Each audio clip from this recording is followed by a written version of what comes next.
धधकती हुई आग की लपटें, आसमान छूती चिंगारियां और उन लपटों के बीच चलता एक इंसान।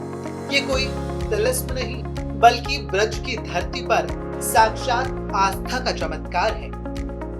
मथुरा के फालैन गांव में आज एक बार फिर इतिहास दोहराया गया।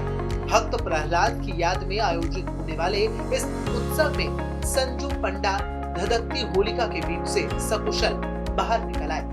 जैसे ही वो आग से निकले, पूरा इलाका भक्त प्रहलाद की जय के उदय घोष से गूंजता नजर आया। संजू पंडा लगातार दूसरी बार इस अग्नि परीक्षा से गुजरे। इसके लिए उन्होंने 1 महीने पहले ही घर का त्याग कर दिया था और प्रहलाद मंदिर में कठिन तपस्या की।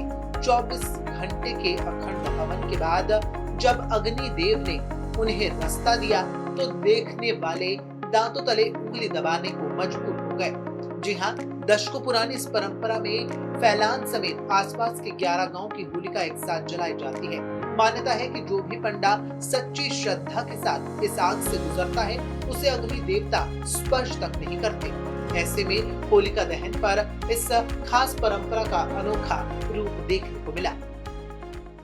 ये त्रेता युग का इतिहास है। इसने हिरण्याकशिपु नाम का और एक हिरण्याक नाम के 2 भाई रहते थे। ये बहुत बलवान थे। हिरण्याक ने तो पृथ्वी को ले जाके पाताल में मतलब ऐसा जाके उसमें मैखाने में रख दिया। तो भगवान बारह ने 12 का रूप धर के उस पृथ्वी का उद्धार किया, उस देश को अपहरण किया। अब वो विष्णु भगवान जो है का 12 रूप बने थे, तो उसके जब भाई को मारा तो उन्हें उनसे शत्रुता हो गई। तो अपने बल के ऊपर 3 लोगों को जीतते हुए अपने को भगवान मानने लगे।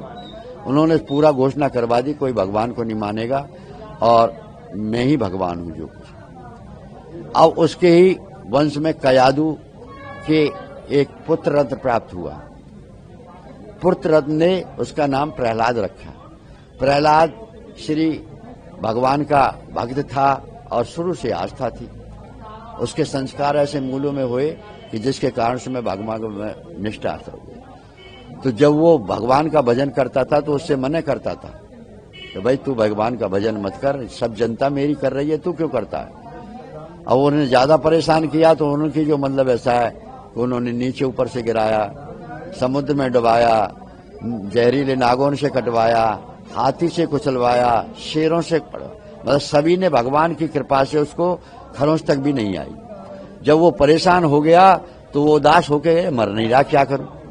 तो उन्होंने क्या किया, एक मणियों का खम्मा गर्म करवाया, उसकी इसको पकड़, उसमें वो देख के बच्चा तो था, डर क्या था, 5 साल का था। अब डर गया तो वो बोला यार, भगवान बोले जब मेरे भक्त को भी आंच आ गई तो मैं मेरा रहने का भक्त का क्या फायदा रहा। तो चींटी बन के चलने लगे खम्भे पे। जब उनकी चींटी चल रही है तो मुझे पकड़ने में उसने उस खम्भे को पकड़ लिया, उसका बाल बांका नहीं हुआ, से भी नहीं।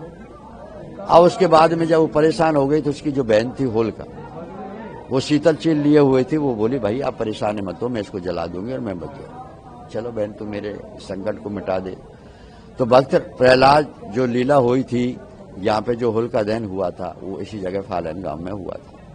ये जो फिलहाल आज संजू पंडा जी फालैन में भक्त प्रहलाद के रूप में श्री भक्त प्रहलाद का जाप करते हुए यहाँ पे 1.25 महीने से तप में बैठे हुए, और ये उस त्रेता युग की सच्ची जो घटना थी वो आज भी यहाँ पे प्रचलित है।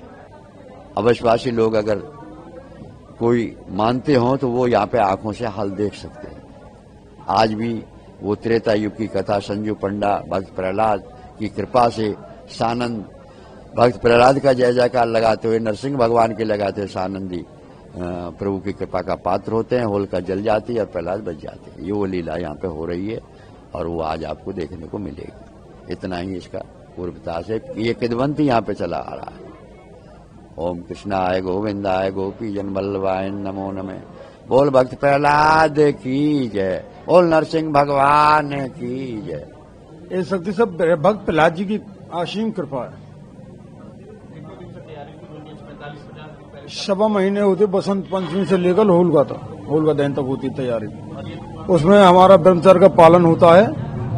1.25 महीने का घर परिवार से मोह खत्म हो जाता है। सीमा से बाहर नहीं जाते, अन्न ग्रहण नहीं करते 6 महीने के लिए। जानकारी के मुताबिक 5200 साल पुरानी ये परंपरा आज भी टूट है। संजय पंडा से पहले उनके भाई मोनू पंडा इस परंपरा को निभाते रहे हैं। मान्यता है कि यहाँ आज भी भक्त प्रहलाद की शक्ति वास करती है, जो अपने सेवक को आज तक नहीं आने देती।